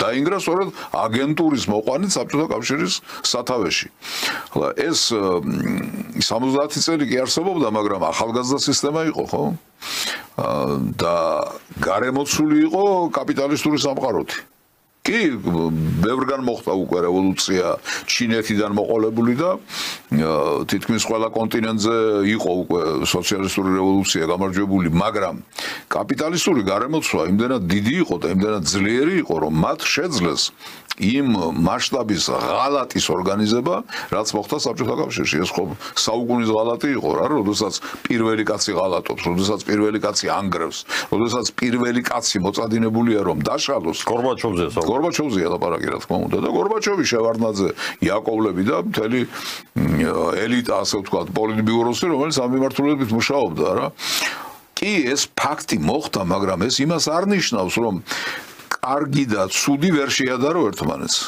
კარგში კარგი ვერ დაინახო და ცუდში ცუდი ვერ დაინახო როგორ შეიძლება დღეს ვინმე ვერ დაინახოს კაპიტალიზმის კრიზისი კაპიტალიზმის კრიზისი ახლა ამერიკას რომ ახშობს ამერიკის შეერთებული ხან deep state-ს არქმევენ ამას ხან გლობალური ომის პარტიას არქმევენ ხან მასონებს არქმევენ ხან რას არქმევენ ამას ერთი სახელი ქვია ეს არის იმპერიალიზმის უკანასკნელი სტადია, როდესაც ის იხრჩობა, როდესაც მას სხვა გამოსავალი არ აქვს. და როდესაც აუცილებლად რაღაცა გლობალური უნდა მოხდეს და მე ბევრჯერ მაქვს თქომი და ახალს გავიმეორებ. მე მაგალითად ტრამპში, რომელიც მომწონს როგორც პიროვნება, როგორც ბერძოლი, ბევრ რამეს სწორ შეფასებებს აძლევს და სწორადაც აკეთებს, მაგრამ მე ამ პიროვნებაში მაინც ვხედავ რაღაც გორბაჩოვის რეინკარნაციას ამერიკის შეერთებულ შტატებში, რომელიც დააჩქარებს პროცესებს. და ეს პროცესები რა არის? იმ კრიზისთა გამწვავება, რომელიც დღეს სახეზე არის და რომელიც აუცილებლად კრახით უნდა დასრულდეს. სხვა გამოსავალი არ არის. ამერიკასა და ევროპას შორის მათ რა ერთიანებდა, სწორედ ეს სისტემა ერთიანებდა, ხო? დღეს დიდი შავი კატა დარბის აქეთ-იქით, ხო? გამწვავებულია ურთიერთობები და ხო ხედავთ რა ხდება, ევროპა პრაქტიკულად ჩამოწერეს, გაიყვანეს პანტერა დარბის, არა თუ კატა. პანტერა დარბის შავი, ხო? ხო და ასე რომ მე მგონია რომ ადამიანმა რომელსაც სურს რომ ამაში გაერკვეს ცოტა ღრმად უნდა ჩაიხედოს თორემ ასე ზედაპირულად რადიო რასაც გეტყვის და ტელევიზიიდან რაღაც ვიგინდარები ტელეარხები რო აქვთ ხელში ჩაგდებული და დღე-დაღამე იყეფებიან და რაღაც წამლავენ საზოგადოებას იმას თუ ერთ-ერთში გაიმეორებ შენც ისეთივე უვიცი აღმოჩნდები და ამ დროს ისინი უვიცები არ არიან იმდენად რამდენადაც გამყიდველები არიან რამდენადაც ფულის მონები არიან რამდენადაც სხვა სახელმწიფოების და სხვა იდეოლოგიის სამსახურში არიან ჩამდგარი, მათთვის არავითარ ღირებულებას არ წარმოადგენს არც ქართული ეროვნული ღირებულებები, არც სოციალური სამართლიანობის იდეა და სხვათა შორის არც ერთი იდეა. მათთვის ერთი იდეა არსებობს, ეს არის კაპიტალი და ჩამდგარიანენ კაპიტალის სამსახურში. ახლა აქ ჩვენ უნდა მივაქციოთ ყურადღებას იმას, რომ დღეს 20 რამდენი წელი გავიდა იმ შემდეგ რაც საბჭოთა ხელისუფლება და სოციალიზმი არ აგვაქვს 91-დან 33 წელი 34 წელმა დაამტკიცა რომ კაპიტალისტური წესის პირობებში და ჩვენ არაუბრალოდ კაპიტალიზმი გქონდა, არამედ გქონდა გაქანებული ნეოლიბერალური კაპიტალიზმი, როცა სახელმწიფო რეგულირების ფაქტორი საერთოდ იყო გამორიცხული.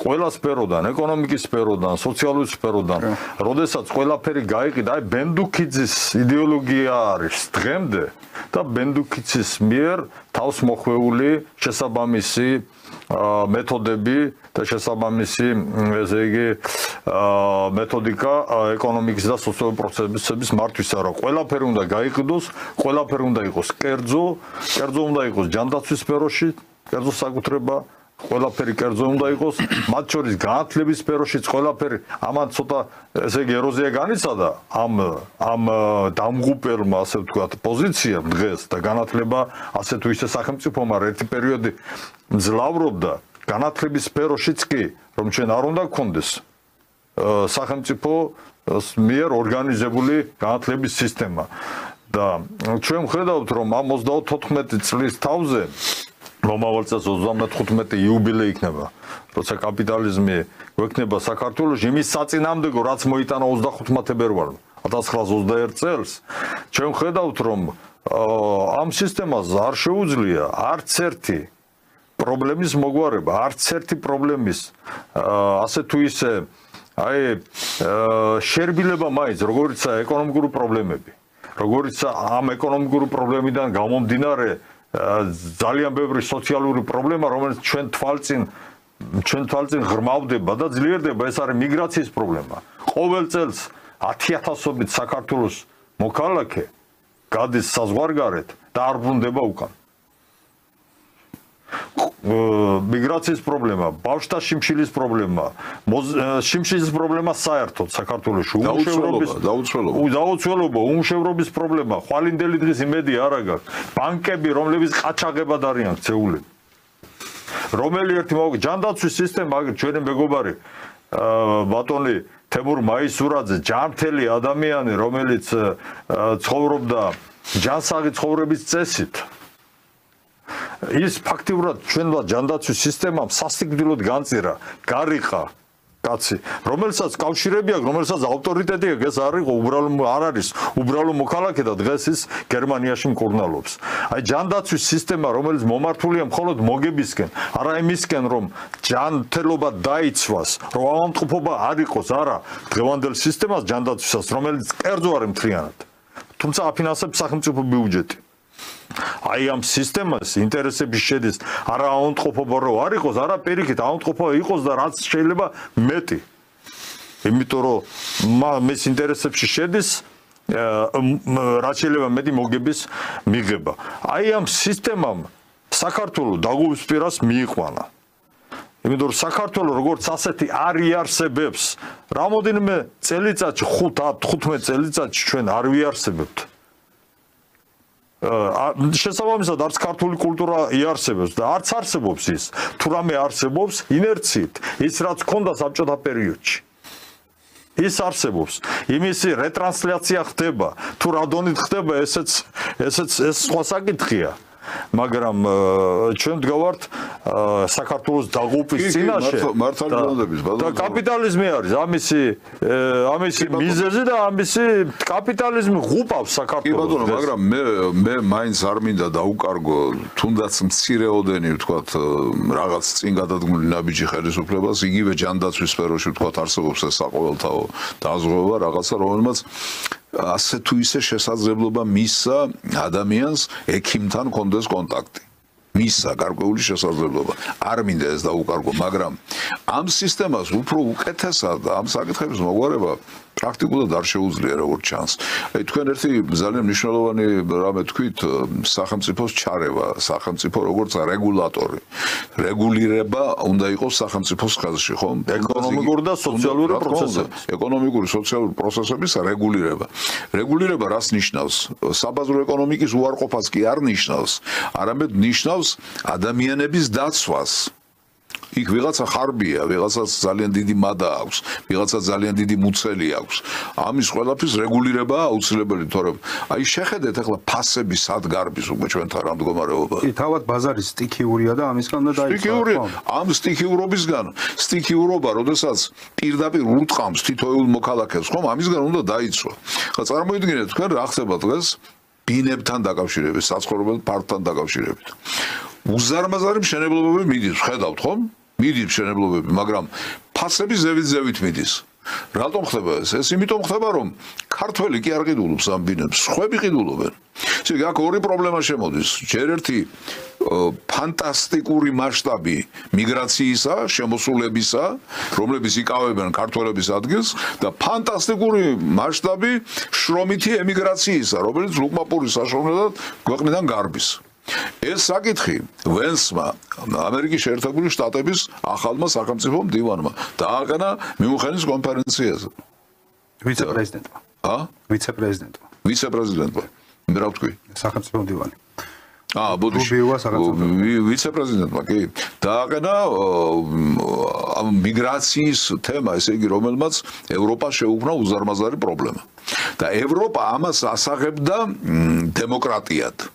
ეს დემოკრატიასთან დაპირისპირებაში რომ არ მოსულიყო, ამიტომ ფართოდ გაუღეს კარები ამ მიგრანტებს და მიიღეს ის შედეგი, რაც მიიღეს.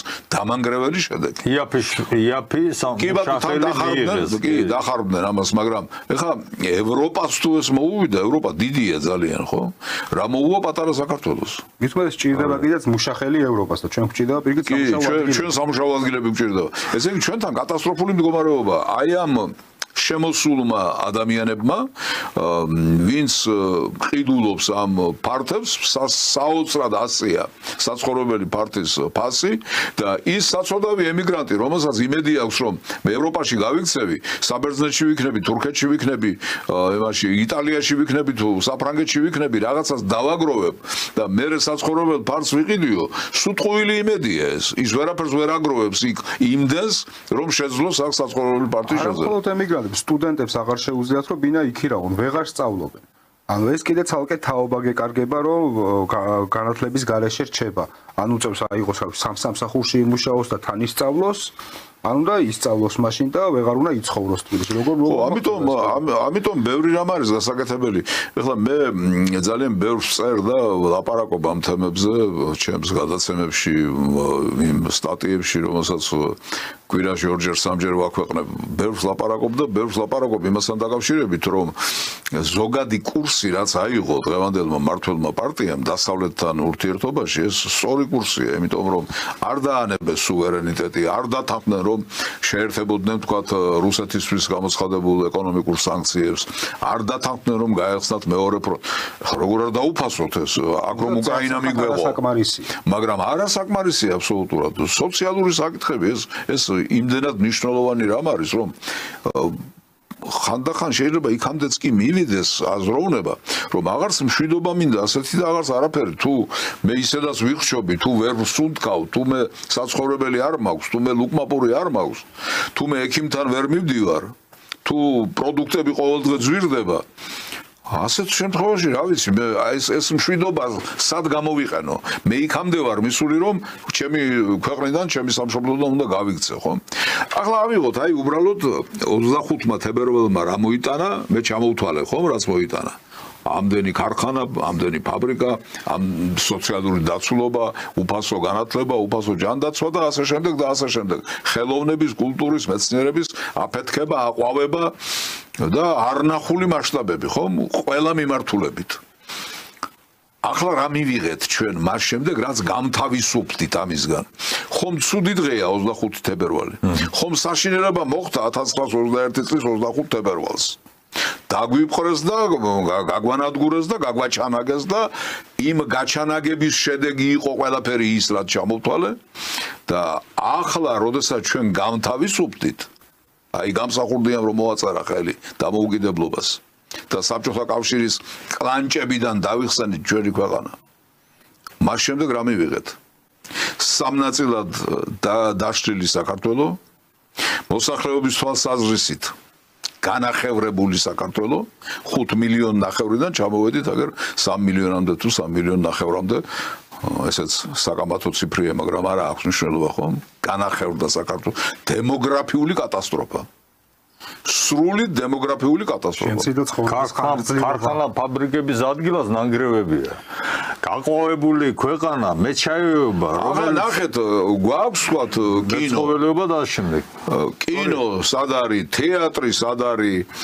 აი კულტურის სკერები სად არის ჩვენ რა გვაქვს ახლა გამოდის ლიტერატურა გვაქვს გაზეთები ლიტერატურა გვაქვს მწერლობა გვაქვს რა უქენით ყველაფერ ამას გავანადგურეთ ეს ხო ყველაფერი ჩვენ კი არ გავანადგურეთ მე და თქვენ გაანადგურა ამ სისტემამ და არასწორად გაგებული საკითხები რა არის იცით როდესაც აი მწერალთა კავშირის მწერლები ჩხუბობენ რომ ჩვენ მოგვეცით მწერალთა კავშირის შენობას დაობენ შენობა მოგვეცით კაცო შენობას შენ გაძლევდა სოციალისტური სისტემა მას შენ ჭირდებოდი ის შენ გჭირდებოდა და ის გაძლევდა შენ ამბობ რომ მე თავისუფალი ვარ მე არაფერი სახელმწიფოსთან კავშირი არ მაქვს მე რაც მომივა თავში იმის მიხედვით ვაზროვნებ და თან დაუჭირე ამ კერძო კაპიტალს მაშინ რომ ვინ უნდა მოქცეს ეს რატომ უნდა მოქცეს კი საბაზრო ეკონომიკაში არ ჯდები თუ სწორად წაიყვან შენ საზროვნებას და იტყვი რომ მე როდესაც წერალთა კავშირი მქონდა კავშირიც მქონდა შენობაც მქონდა და დახმარებაც მქონდა და გარანტიებიც მქონდა ის ჯობდა იმიტომ რომ ის იყო სოციალისტური სისტემა ანუ ამ სისტემას კაპიტალისტურ სისტემას ჯობდა ის სისტემაო თუ იტყვი ასეთ შემთხვევაში მართალი იქნები და თუ არა და შენობა მომეცი არ მოგცემე შენობა რატო კაპიტალიზმმა რატო უნდა მოგცე შენობა რა შეჭirdები შენ აქ უფრო სერიოზული ის არის კაპიტალიზმის ჭირდება როგორც ამ კაპიტალიზმის მაქებელი იწერალი და ლიტერატორი მაგრამ კაპიტალი მარტო მაქებარი კი არ ჭირდება მას ჭირდება გამრყვნელი და ყავს კიდეც ყავს ეს მწერლობა შექმნა ხომ აი მე ხარ არ მინდა გვარები დავასახელა ნაძირალებისა რომლებიც წერლებს ირკვევენ პრემია საბარო არის ეს ხაზარაძის პრემია არის მეც რას ემსახურება ეს ქართული თეატრი ხაზარაძეს უნდა გადაამტრიო ის საბა თავზე და გადაახიო უნდა თავზე იმ თავი მწერლებიანად არამზადები ესე იგი ესე როგორც წაშალონ ადამიანში ადამიანი როგორც წაშალონ ადამიანში ეროვნული ღირებულებები როგორც წაშალონ ადამიანში კულტურული მემკვიდრეობა წარსულთან დამოკიდებულება მომავლის ხედვა აი ეს ყველაფერი იშლება ერდბაშად თუ დანერგავ გარყვნილებას თუ გარყვნილებისკენ უბიძგ ახლა მე ხომ არ ვამბობ ამას კაც მე ვამბობდი ამას და სხვა მხარდამჭერი არ მყავდა მაგრამ დღეს დიდი მხარდამჭერი მყავს ტრამპი არის ჩემი მოკავშირე ტრამპმა თქვა რომ მილიონები ასეულობით მილიონები და მილიარდები იხარჯებოდა ამ გასაოცარ პროგრამებში თვითონ ჩამოთვალა და ჩამოათვლევინა თავის პრესსამსახურს რა პროგრამები ფინანსდებოდა USAID-ისა და NED-ისა და სხვა ათასგვარი გარყვნილი ორგანიზაციების მიერ მილიარდები იხარჯებოდა ამაში და ახლა დღეს მაინც როგორ უნდა მიპასუხოს მე ვიღაცამ რომ არა ეს ასე არ ხდება როდესაც მე ვხედავ რა ხდება რუსთაველის პროსპექტზე როდესაც მე ვხედავ რას გვანან ეს ადამიანები ქართული აი თურმე ვერ შეხვალ ქართულ თეატრებში და იმ სპექტაკლებში ფაქტიურად ეს არის გარყვნილების აი ის სივრცე სადაც გარყვნილება ის პროპაგანდა შემოქმედების სიმწირე აზრის სიმწირე იფარება სხეულის სიშიშვლით გაშიშვლებული სხეული და ფეხებგაჩაჭყული ქალი ბოდიში მომიხდია თქვენ წინაშე და აუდიტორიის წინაშე ეს არის ის რითაც უნდა გადაიფაროს სიმწირე შემოქმედებით. ანუ ეს ხო ხასიათია კაპიტალიზმის ხასიათია ანტისახალხოობა. რა თქმა უნდა შიშველი სხეული იყიდება მაქსიმალურად რომ დაშორდეს და პორნოგრაფია როგორც მიმართულება არ ვიცი რისია შეიძლება ხელოვნება დაარქვა პორნოგრაფია სად გაჩნდა სად დაიბადა სად ჩაისახა ეს არის შესაძლებელია სოციალისტური სისტემის დროს როდესაც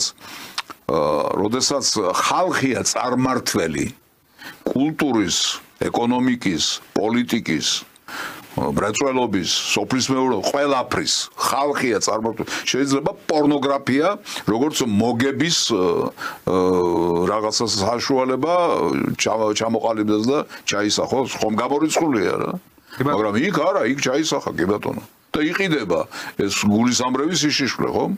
აი მინდა რომ გავაგრძელო ახლა ეს ქრონიკები, იმიტომ რომ დღეს როგორც გითხარით 25 თებერვალია და რას ვადარებთ რომ ამბობთ ხოლმე რომ აი დაგვიწყდეს ოკუპაცია მოხდეს ახლა მე ეს არის ერთი თვე გახსოვთ ალბათ წავიკითხე ძალიან ბევრი ამ ქრონიკებიდან და ჯერ აი ერთი თვის თავზე 28 ივნისი 26 მაისს გამოვაცხადეთ და გამოვუკიდე 28 ივნისს რა ხდება საჩხერეში დაიწყო შეიარაღებული აჯანყება გლეხებმა დაიკავეს ფოსტა ტელეგრაფის სადგური ციხესიმაგრე მოდი ნახე კომისარიატი და სხვა პუნქტები რაიონში მუშათა გლეხთა ყრილობამ გამოვაცხადა საბჭოთა რესპუბლიკა ანუ აი ეს უნდოდა ხალხს საბჭოთა რესპუბლიკა შემდეგ 28-29 ივნისი უკვე ტყიბულში წარმოებდა ბრძოლები აჯანყებული გლეხობის და მენშევიკების ჯარებს შორის 29-30 ივნისი საჩხერის აჯანყებულმა გლეხობამ შეუპოვარა ბრძოლებს იწყებს მენშევიკთა ჯარების წინააღმდეგ ბრძოლა 25 ივლისამდე გრძელდება ანუ თითქმის ერთი თვე იბრძვის საჩხერე 3 და 5 ივლისამდე დუშეთის მაზრის გლეხობამ ქარანას მთიდან გააჩაღა ბრძოლა დუშეთის საბჭოთა რესპუბლიკის შესანარჩუნებაშიც უკვე დუშეთსაც საბჭოთა რესპუბლიკა ჰქონდა გამოცხადებული შესანარჩუნებლად გერმანელთა თვითმფრინავებმა ყუმბარები დაუშინეს აჯანყებულებს და მენშევიკთა ჯარებმა ყველა მხრიდან მიიტანეს იერეში ანუ მენშევიკები გერმანელებთან ერთად საკუთარ მუშებს და გლეხებს ხოცავენ ანუ ეს არის კონკრეტული მაგალითები იმისა თუ ხალხის სახალხო განწყობა რა იყო და ვინ უპირისპირდებოდა მას ხო სახალხო განწყობა იარაღით და ყუმბარებით შოთაშორის მენშევიკური დემოკრატიული მთავრობა რომელიც ხო გერმანელების ხიშტით თავის საკუთარ ხალხს უპირისპირდებოდა აი ეს დემოკრატიული იმ გერმანელებმა და იმ ინგლისელებმა ვისი იმედის მათ ჰქონდათ მაინც არ დაიცვეს ისინი ბოლომდე ვერც დაიცვეს და არც დაიცვეს ისევე როგორც უკრაინა ვერ დაიცვეს და არ დაიცვეს და აი დღეს რა ხდება უკრაინაში და რა ვითარება აი ამაზე მინდოდა გადასვლა ზუსტად როგორც ისიც გერმანიამ წააგო მიუხედავად 1918 წლის ნოემბერში უკვე მიწაგებული აქვს და გერმანიასთან ხო ფორმალურად ხელშეკრულება მაინც ჰქონდათ გაფორმებული და პირდაპირ შემოდის ბრიტანეთი ყოველგვარი ხელშეკრულების გარეშე ავიც ალბათ ჯორდანიამ და ვიღაცამ ხელი ჩამოართვეს ერთმანეთს და ამაზე და იღებს პირდაპირ ამ ყველა პრივილეგიას ანუ პორტები, რკინიგზები, ინდუსტრიები ამ ყველაფერზე კონტროლს იღებს და დამატებით პრივილეგია აქვს რა ბრიტანეთს ეძლევა ბათუმში და სხვა სტრატეგიულ ლოკაციებზე პირდაპირ სამხედრო კონტროლი აიღოს ანუ პირდაპირ ჟანდარმერიას პორტი ჭირდებოდა პორტი ჟანდარმერიას აყენებს და ახლა რო აბრალებენ ამ ყველაფერს რო აბრალებენ მე საბჭოთა კავშირის და ოკუპაციას რო აი ჩვენ რაღაცა თურქეთს დაუთმეთ რაღაცები 1920 წელს ბრიტანეთი ყოველგვარი გარანტიების გარეშე გარბის და ტოვებს ბათუმს და საქართველოს 1920 წელს შემოდის თურქეთი ბრიტანეთი ამას ტოვებს გარბის უხსნის ამ ოკუპაციას ხელფეხს და მხოლოდ ამის შემდეგ შემოდის უკვე ანუ რა უნდა ვთქვათ ხო საბჭოთა კავშირის დამსახურება არის ყველანაირად რომ ბათუმი ჯერ კიდევ საქართველოა ხო და რაზე აწერინებს ხელს ახლა თურქეთს თურქეთი ბათუმს აღიარებს საქართველოს ტერიტორიად სამუდამოდ ტერიტორიად ხოლო საბჭოთა კავშირი მხოლოდ დროებით თმობს ყარს და არდაღანს ხო ანუ მეტი ანუ რას თხოვენ ამ შემთხვევაში საბჭოთა კავშირს რომ ისაც ნაომარი სამოქალაქო ომში მყოფი საბჭოთა რუსეთი ამ შემთხვევაში რუსებზე არის გამახვილებული ყურადღება რუსი უნდა მოსულიყო და თურქეთთან უნდა ეომა შენ გამო და ესე რო არ გააკეთა და ის გააკეთა რაც გააკეთა რომ ბათუმი შენი ტერიტორია არის დღეს და ღმერთმა ქნას რომ რაღაცა მოხდეს ისეთი კარგი ჩვენს სამყაროში რომ დავიბრუნოთ ის დაკარგული ლაზეთის მხარეც ხო იმაზე ხელს აწერინებს რომ ეს დროებით ამაქვს შენი იყოს მე დროებით ამაქვს ანუ რას ვთხოვთ ახლა ამ შემთხვევაში რომ უნდა ელმა ჩვენს მაგივრად ყველაფერად დაებრუნებდა და მარტო მაშინ იქნებოდნენ კარგი? თუ ნეტა მაშინაც გავაცხავთ. არც ერთ შემთხვევაში არ იქნებოდნენ კარგი მათი შეფასებით, იმიტომ რომ ისინი აფასებენ არა ეროვნული გადასახედიდან, არამედ აფასებენ იმ დავალების შესაბამისად, რომელსაც მათ აძლევენ. დავალების შესაბამისად. ის ყველაფერი უნდა იყოს გაშავებული, ის ყველაფერი უნდა იყოს გაშარჟებული, ის ყველაფერი უნდა იყოს დამცირებული და თაობიდან თაობას უნდა გადაეცეს როგორც საშინელი მოვლენა, მაგრამ აი ნახეთ ახლა თუნდაც ამას დააკვირდით, აი ჩვენ დაგვიპყრეს და იმ დაპყრობილ საქართველოში, დაპყრობილი საქართველოს შვილები, თქვათ, 1, 2, 3, მე ვამბობ მაღალი რანგის მოღვაწეები, ხომ? სტალინი, ბერია, ორჯონიკიძე და სხვები, მაგრამ აი თქვათ ეს სამი ფიგურა, რომელიც უზარმაზარი მასშტაბის ფიგურა იყო, ხო? მართავდნენ და განაგებდნენ საბჭოთა კავშირს. დაპყრობილი ქვეყნის შვილები სათავეში საბჭოთა კავშირისა, ხო? დაპყრობლისა. ეს როგორი წარმოსადგენია? აქ რომ რაღაცა სხვა თვისებასთან გვაქვს საქმე, მარტო ეს ფაქტი არ მიგვანიშნებს ამაზე? რა თქმა უნდა მიგვანიშნებს და ახლა ბოლოს ერთმანეთს რომ შევადაროთ, აი თქვათ საბჭოთა კავშირში შემავალი სოციალისტური რესპუბლიკა საქართველოსი როგორი იყო ყველა პარამეტრით და როგორი იყო იქამდე და როგორია იმის შემდეგ და როგორი იყო დაშლის ამას ჭირდება ახლა სტუდიაში მყოფი კაცი რომელიც ყველაფერ ამას ჩამოთვლის ხალხი თვითონ ვერ უნდა აკეთებდეს ამ ბატონო სამწუხაროდ ასეა. აი ეს 35 წლიანი ანტისაბჭოთა პროპაგანდა თავის გავლენას ახდენ ძალიან ცუდ გავლენას და ეს რა თქმა უნდა შეიძლება გამოსურდეს მხოლოდ და მხოლოდ აი სიმართლის ასეთი ტრანსლირებით. სამწუხარო ფაქტია თავისთავად. მე უფრო კონკრეტულად შემიძლია დავაკონკრეტო თქვენი აი ეს არგუმენტი. ნებისმიერი 20 წელი აიღო. დაუშვათ 1921 წელს ხომ მოხდა გასაბჭოება 25 თებერვალს. და 1951 წლამდე იყო ასე თუ ისე მშვიდობიანი პერიოდი. უმძიმესი ეკონომიკური მდგომარეობა იყო მანამდე, რაც მე შეგვიძლია მთავრობამ დაუტოვა ახალ მთავრობას, სოციალისტურ საქართველოს მთავრობას, მიუხედავად ამისა 20 წლის განმავლობაში თუ რა შედეგებს მიაღწია საქართველოს 1921 წლიდან 51 წლამდე, როცა საქართველოს ფაქტიურად გადაიქცა ინდუსტრიულ აგრარულ ქვეყანად, ერთ-ერთ ყველაზე განვითარებულ ქვეყანად მსოფლიო მასშტაბით. ახლა თითქმის ორჯერ მეტია გასული და ხო, რა შედეგი ჩვენ 99 წლის აგერამ აქვს მონაცემები თუ რა საწარმოებდა საქართველოს 1999 წელს. 99 წელს ჩვენ როდის დავეწევით? აი ამ ტემპები. რა შენობებით კი დავეწიეთ თბილისში. ოცნებაა ეს. თბილისში შენობებით, რომელიც რა თქმა უნდა ძალიან დღეს უკვე ანტისოციალური მოვლენაა ამდენი შენობა, ნუ რამოდენიმე პარამეტრით. ნებისმიერი 20 წელი ავიღოთ, ბატონო. 21 51, ხო?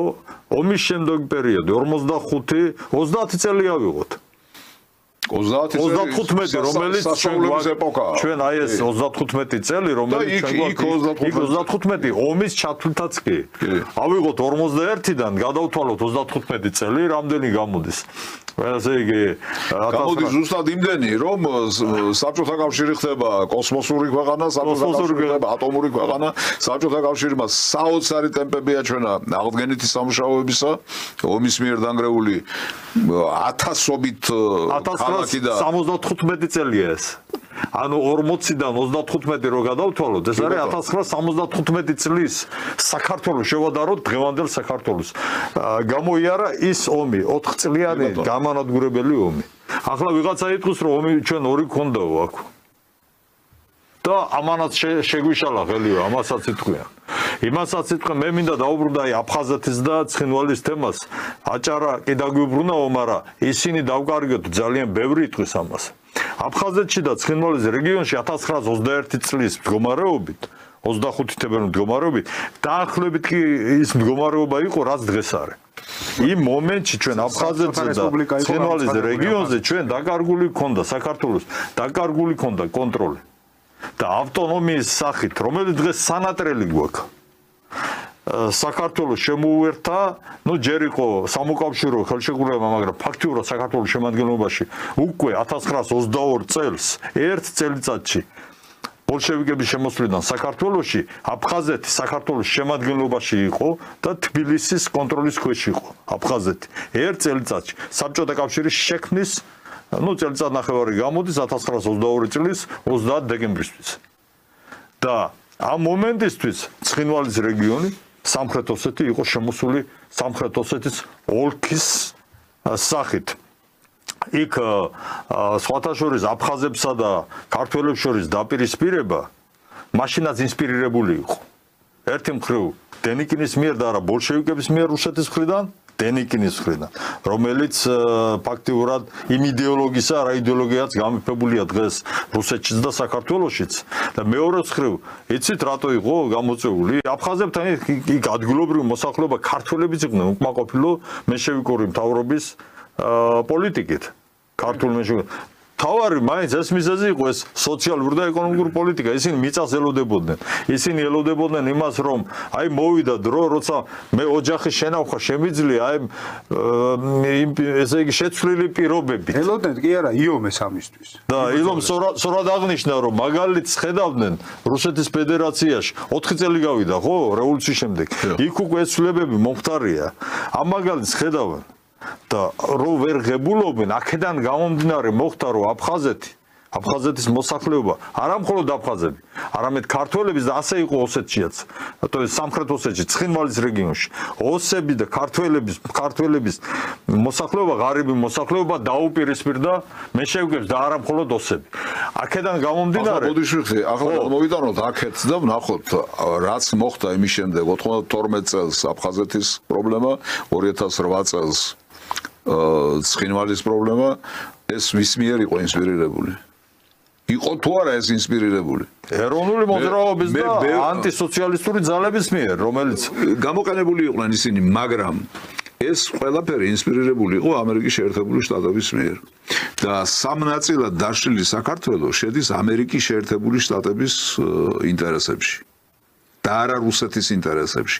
რუსეთი ამ შემთხვევაში მოქმედებს ისე როგორც მას შეუძლია რომ იმოქმედოს და რა თქმა უნდა ის რაღაც ბერკეტებით შეეცდება თავის მდგომარეობა განიმტკიცოს. ეს არის აფხაზეთის დამოუკიდებლობის აღიარება და სამხრეთ ოსეთის დამოუკიდებლობის აღიარება. მაგრამ თვითონ ეს პროცესები ინსპირირებული იყო დასავლეთის მიერ, იმიტომ რომ რუსეთსა და საქართველოს შორის ამ ტერიტორიების გამო ყოფილიყო შეურიგებელი მდგომარეობა. მუდმივი შეურიგებელი მდგომარეობა. რატომ არ გაძლევენ საშუალებას? ისინი არ გაძლევენ საშუალებას, რომ დაელაპარაკო რუსეთს. ისინი გიკეტავენ გზას და გეუბნებიან, ჩვენი მონაწილეობის გარეშე შენ არ გაქვს უფლება, არ გაძლევთ უფლებას, რომ რუსეთს დაელაპარაკო. და ეს გრძელდება წლების განმავლობაში და რაც დიდხანს გრძელდება, მით უფრო რთულდება ჩვენთვის ამ ტერიტორიების შემომტკიცება, ამ ტერიტორიების შემოbrunება, იმიტომ რომ დროს ხომ თავისი სხვა პარალელური პროცესები მოაქვს, არა? თაობები იზრდება, იქ ეკონომიკა, პოლიტიკა და დამოკიდებულებები რაღაც ყალბდება. ხო, რა თქმა უნდა, ყალიბდება, უკვე ახალი რეალობა ღრმავდება, რა თქმა უნდა, ახალ თაობას შორის. ამიტომ მათ უნდათ რომ როგორმე გაახანგრძლივონ ეს პროცესი, რომ შენ არ მიხვიდე რუსეთთან საუბარი და დიალოგი არ დაიწყო. და ეს არის ჩვენთვის მომაკვდინებელი. ამიტომ ვამბობ მე რომ რა თქმა უნდა საქართველოს დღევანდელმა ხელისუფლებამ ახლა სხვათა შორის ძალიან კარგი დროა ამისათვის, საერთაშორისო ვითარებას გულისხმობ, იმისათვის რომ რუსეთთან დაიწყოს პირდაპირი დიალოგი.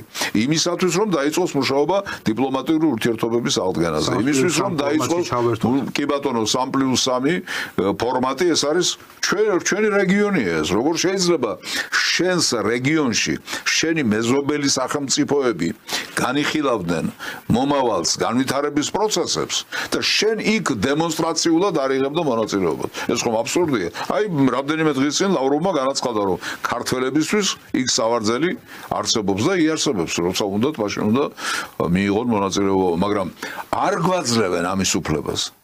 ნახა, იმდენია სალაპარაკო რომ აი დრო გარბის. ირანში რომ ჩავიდა ჩვენი მთავრობის წარმომადგენელი, რა ამბავი ატახეს, ნახეთ. ესე იგი ჩვენ ირანთან აპრიორული მტრული დამოკიდებულება უნდა გქონდეს, იმიტომ რომ ირანი არ უყვართ დასავლეთში, ხო?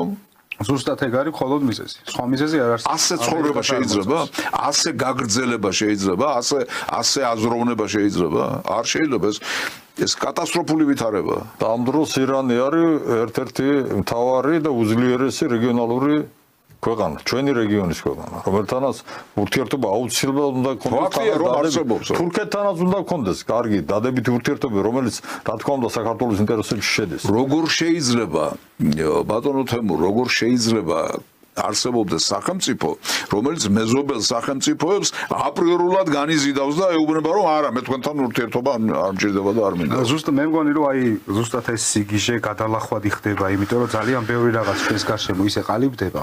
ყველაფერს თავი დავონებოთ, ფაქტობრივად ბრიქსის ალყაში მოვექცევით ცოტა ხანში, ხო? ანუ იზოლირებული იმისთვის გვინდოდა, როგორც თვითონ ამბობდნენ, რომ აი კონტაქტი ქონოდა დასავლეთთან, რომ იზოლირებული არ ყოფილიყავით, ზუსტად მაგ კონტაქტების გამო აღმოჩნდებით იზოლირებული. აი ეს აბსოლუტურად ამერიკის შეერთებული შტატების პრეზიდენტი აცხადებს, რომ ასე გაგრძელება არ შეიძლება, რუსეთს უნდა ველაპარაკო. და მოსვლიდან რამდენი ხანია რაც მოვიდა? ერთ თვეში, ხო? ერთ თვეში უკვე რუსეთისა და ამერიკის შეერთებული შტატების წარმომადგენლობა ერთმანეთს ხვდება ელ-რიადში რამდენიმე დღის წინ და ეხლა მზადდება შეხვედრა უმაღლეს დონეზე, ხო? პუტინი და ტრამპი უნდა და ჩვენ არ გვინდა რუსეთთან შეხვედრა? ესე იგი, ამერიკის შეერთებული შტატები ვერ აგრძელებს ცხოვრებას რუსეთთან ურთიერთობის გარეშე და ჩვენ გვინდა გავაგრძელოთ ცხოვრება რუსეთთან ურთიერთობის გარეშე. ეს რაღაცა იცით რა კომიკური სიტუაციაა შექმნილია წარმოუდგენელი. ბატონო ვალერ, ბატონო თემურ, სამწუხაროდ ჩვენი გადაცემა დასასრულს მივახლოვდა, დროა მოგვეწურა და შეგახსენებთ, რომ ჩვენი სასაუბრო თემა იყო 25 თებერვალი, მისი მნიშვნელობა ამ დღის. შევადარეთ ერთმანეთს მენშევიკური საქართველო, დღევანდელი საქართველო, რაც რა თქმა უნდა საბჭოთა საქართველო. ჩვენი სტუმრები იყვნენ ჟურნალისტი, ტელეწამყვანი ბატონი ვალერ კვარაცხელია და პარტია სოლიდარობა მშვიდობისთვის გენერალური მდივანი თემურ ფიფია და დასასრულს მეც მინდა ესეთი რამე ვთქვა, რომ იმდენი რამე იცვლება სამყაროში, რომ წელს ჩვენ მოგდის, ასე ვთქვათ, გვალი წლისთავი 9 მაისის 80 წლისთავი იქნება, ეს იქნება ალბათ სამწუხაროდ უკანასკნელი წლისთავი, როდესაც ჩვენი უკანასკნელი გვალი წლისთავი, რომელსაც ჩვენი ვეტერანები მოესწრებიან. პლუს იმდენი რამე ლაგდება დასავლეთსა და რუსეთს შორის, რომ ღმერთმა ხნავს, რომ იმის იქითაც მოესწრონ, ვინც ცოცხალია. ღმერთმა ხნავს, კი ბატონო, მაგრამ ბუნებას თავის კანონები აქვს. რა თქმა უნდა და დიდი ალბათობით უკვე სი ძინპინი იქნება მოსკოვში ამ დღეს, დიდი ალბათობით. ასევე ჭორები არის ზოგ ხანიძახიან კიო ხანარაო, შეიძლება ტრამპიც იყოს. შეიძლება ტრამპიც იყოს. და ძალიან კარგი იქნება, არ ვიცი მე ესეთ ინიციატივასავით მე ვინ მეკითხება, მაგრამ ინიციატივასავით ვიტყვი, რომ ჩვენს ვეტერანებს რო ხელი ჩაკიდონ ჩვენმა უმაღლესმა მთავარსარდლობამ და ტრამპთან ერთად და სი ძინპინთან ერთად მოსკოვში 9 მაისს დაესწრო, მე მგონი ეს იქნება ყველაზე კარგი პოლიტიკური მესიჯი, რომ რაღაცეები ჩვენთვისაც იცვლება. ამასთან დაკავშირებით ზრუნავს ამუკა ფიფია, რომელიც არის სოლიდარობა მშვიდობისთვის ურთიერთობამ დივანი. ამას მიაღწევს ძალიან დიდ საქმეს გააკეთებს ერთუშორად. ძალიან დიდი რამე, არა მხოლოდ საქართველოსის, მე პირადად ხა ამ შემთხვევაში ვეტერანების გამოვამბობ, რომ ნამდვილად იმსახურებენ ერთხელ კარგ დაფასებას და არა ისიც როგორც ბოლო წლები, რომ ალიკო ერისაშვილები და ვიღაცეები რომ დასდებდნენ ვაკის პარკში. დიდი მადლობა ყურადღებისთვის, დიდი მადლობა ბატონებო. მადლობა თქვენთვის, კარგად გრძანდებოდეთ.